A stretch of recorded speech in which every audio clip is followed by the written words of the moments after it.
Bismillahirrahmanirrahim. Alhamdulillahi Rabbil Alameen.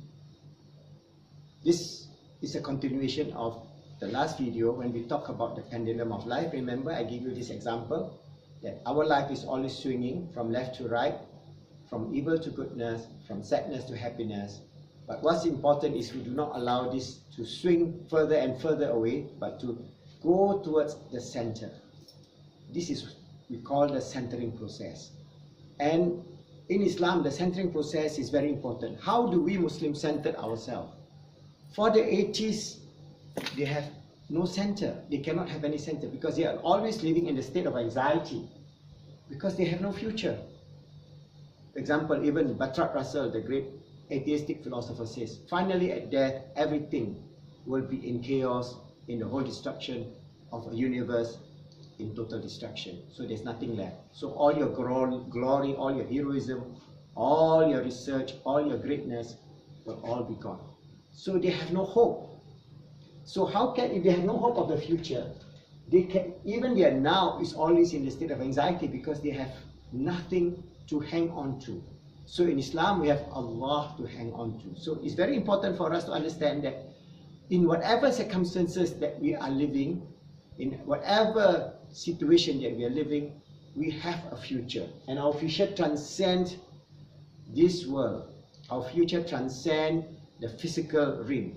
Because Allah subhanahu wa ta'ala created us a spiritual being to live in this world having a psycho-spiritual experience. That means we have psychological experience, we have spiritual experience, we have physical experience, which I will elaborate later, inshallah, in the next video. But what is important is that when we understand this, we will be able to then anchor ourselves with dua. There are many dua of the Holy Prophet Muhammad SAW where he teaches us about how to ask Allah to protect us from sadness and despair. So, Allahumma inni a'udzubika minal Allahumma inni a'udzubika minal hammi wal hazan. That means, oh Allah, I seek refuge in you from sadness and from anxiety. So this is a short dua or a long dua where there's a continuation to this dua where we seek Allah subhanahu wa ta'ala to protect us from the sadness of the past or the anxiety of the future. So we can use this as our daily dua, daily muraqabah with Allah subhanahu wa ta'ala to think in our own language. Ya Allah, I seek you, seek your help to protect me from extended sadness. And I also seek your help, Ya Allah, to protect me from continuous anxiety of the future. So in that way, we would then be able to anchor ourselves with Allah subhanahu wa ta'ala, and then we do our normal prayer, our prayer, our zikr, our muraqabah, to get closer and closer to Allah. So each time we face a situation, we go back to Allah. And there are many examples that we can go. For example, Allah is most forgiving. Allah is most Ghafurur Rahim, most merciful. So when we are in sadness, we can program our inner speech all the time.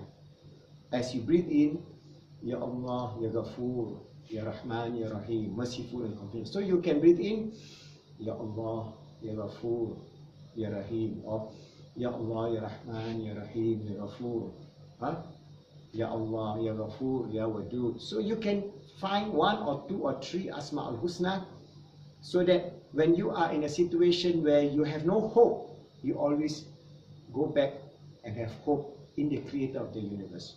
Because He created us. He knows the inner recess of our heart. He knows all our difficulties. He knows all our inner speech. So because of that, when we surrender and submit to Allah subhanahu wa ta'ala, His help is near. Because He says, when you ask me, I'm near.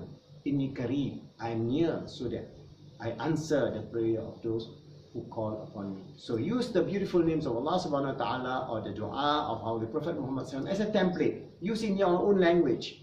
For example, like the dua I was telling you, you can do it in Arabic, but if it's easier for you to say, Ya Allah, I seek you, I seek your protection from sadness, and I seek your protection from anxiety, and give me the peace and tranquility in this world and the hereafter.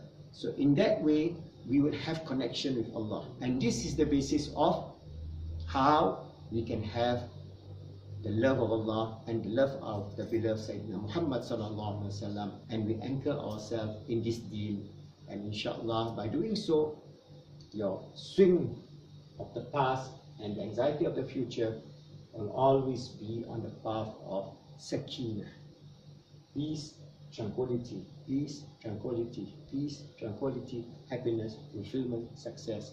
As the Caliph of Allah, striving every day, remember, striving inshallah to make ourselves good, to help others to be good, and make this world good and pleasing unto Allah and all His goodly creatures, as we live our life being the true and sincere servant of Allah and His Khalifa on His life. Remember this concept, we are His Khalifa, we are the chosen creature to lead this world, to become His vicegerent, and to do good and help others to be good and make the world good. Inshallah, see you in the next